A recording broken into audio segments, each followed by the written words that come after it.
Joining me now is the former sheriff of Milwaukee County, David Clarke. Sheriff, thanks for being with us. Jen, it's my pleasure. Hey, so I think it's no surprise that of the top 20 cities with the most homicides in the U.S., all but one are run by Democrats. So you're seeing homicides right now at near record highs over the last 30 years, and violent crime in cities are up right now. But then the Democrats continue to answer this with fewer police on our streets. Would you say that we're heading in the right direction with, you got these liberal DAs like Chesa Boudin being recalled, or are we going to see things get worse before it gets better? It'll get worse before it gets better. Look, those figures that you stated are staggering to me, and I'm a 40-year veteran of law enforcement in a city, Milwaukee, the county of Milwaukee, that's pretty close to that list, probably number 11 in terms of violence. They've had record numbers of aggravated assaults, which are shootings and homicides over the last 2 years. Look, there's no plan to, make this stuff abate. It's not going to abate by itself.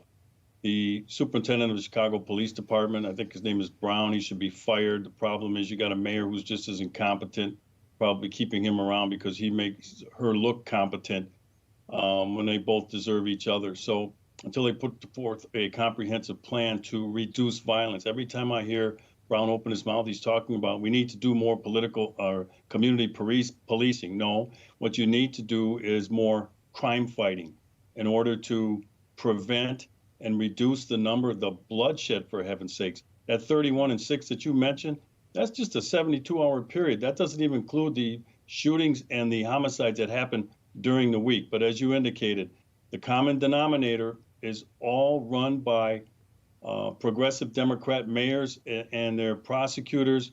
They have no idea. They just need to reverse course, but they're too stubborn. They're too hard-headed. They really don't care. If they did, they would reverse these crazy policies like no bail, policies like watered down sentences in exchange for plea bargains, too much of a reliance on probation and parole instead of incarceration.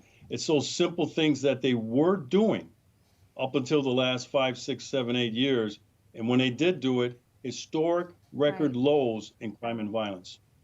Well, Sheriff, you're talking about your city and then the crime situation there. You've got homicides up 39% from 2021, carjackings up 10%. We see a lot of that in D.C., and non-fatal shootings up 6%.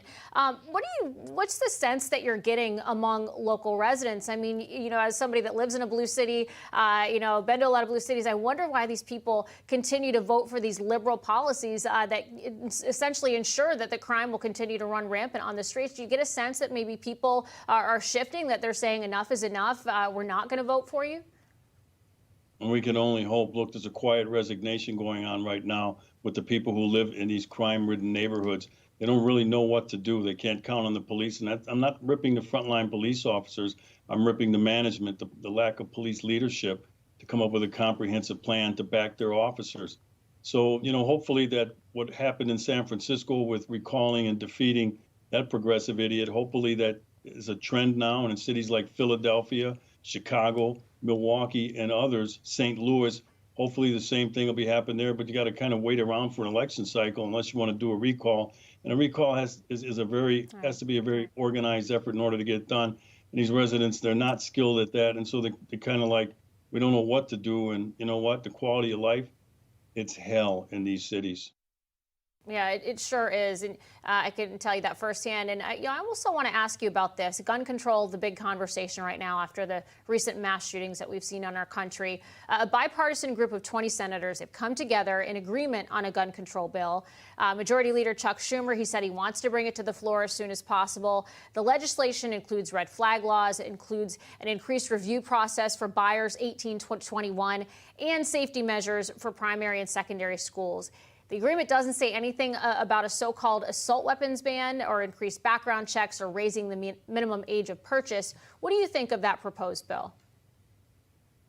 Well, it doesn't really do a lot. And I think sometimes that's a good thing for the law-abiding gun owner, because usually what they do is they make it more difficult for a law-abiding gun owner to purchase a firearm, to possess a firearm. Look, these are politicians, all right? They do political stuff. A lot of times political stuff is stupid stuff. They put some framework together, they slap something together, breakneck speed. When you create public policy, you have to take your time. You have to look at research and data.